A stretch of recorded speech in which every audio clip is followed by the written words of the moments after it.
So you're ready to dive into your family history, but where do you actually begin?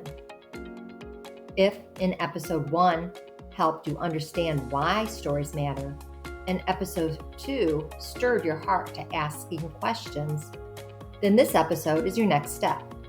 How do you gather the facts, find the missing pieces, and start building the bigger picture? Today we'll move from inspiration to a detailed action plan, because your family story deserves more than a dusty box of papers or half-remembered tales. With the right tools and a little curiosity, you can uncover details that bring your ancestors and their legacies to life. Let's start this research together. Start with some simple tools such as public records, which will have birth, death, marriage, land, and military records. Morbid as it sounds, I find death records to be a treasure of information. Where they died and what they died of just starts to paint the picture of their story. When I was researching Tom's grandparents' siblings, I ran across Nettie Hoag's death certificate.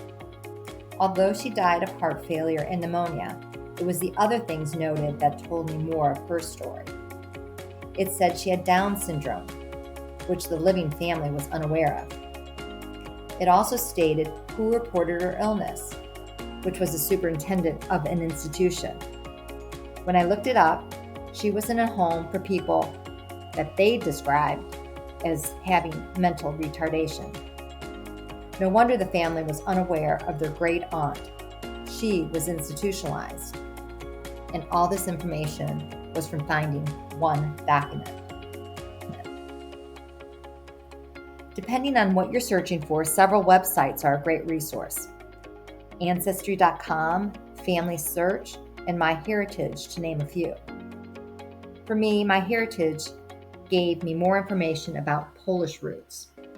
They also have some great photo enhancing capabilities if you want to colorize a picture or even bring a picture to life. I'm on all three.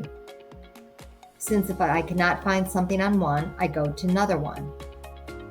For instance, census information was easier to get from Ancestry.com.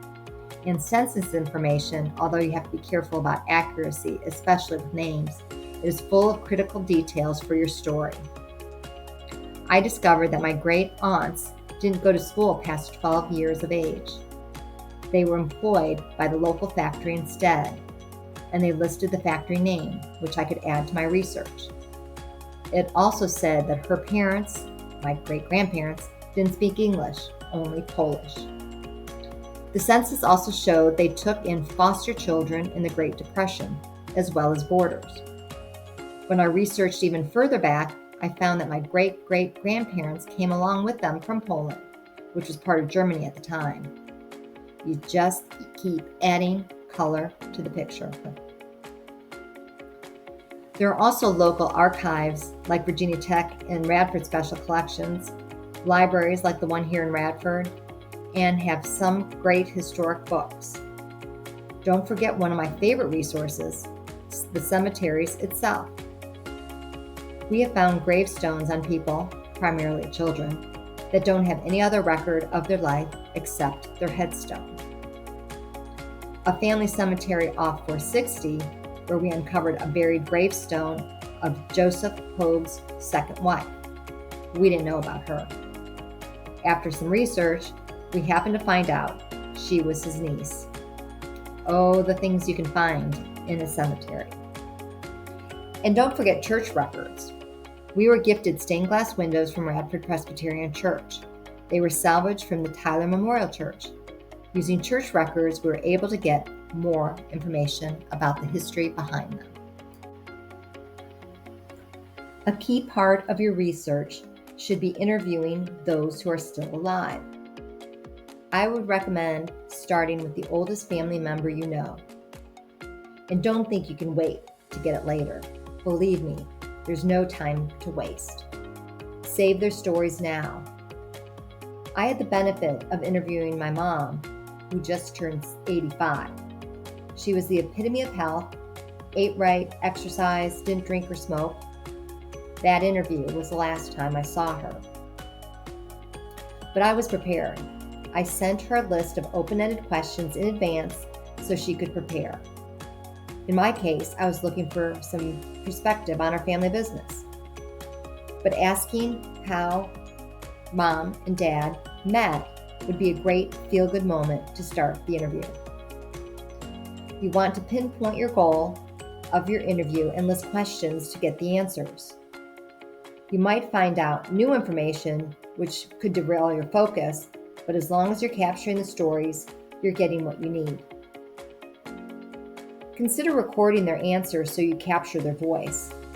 Keep in mind there might be some skeletons in the closet, and you have to be sensitive to the amount of information they would like to keep private. Offer to have those questions unrecorded, but reassure them that the good and the bad make up everyone's journey in life. If you would like a recommended list of questions, email me for some suggestions. As you've seen today, uncovering your family story isn't about being a professional historian. It's about being curious, intentional, and open to discovery. Now it's your turn. Choose one tool or website we covered today and begin searching. Talk to a family member, especially one who's been around longer than you. You never know what they might share. And most importantly, ask yourself, what questions would you ask if you could sit down with an ancestor today? Put that question in the comments below. Like this episode if it gave you a starting point, and subscribe so you don't miss the next step, how to make sense of the data you collect. Remember, it isn't just research, it's about your legacy in the making.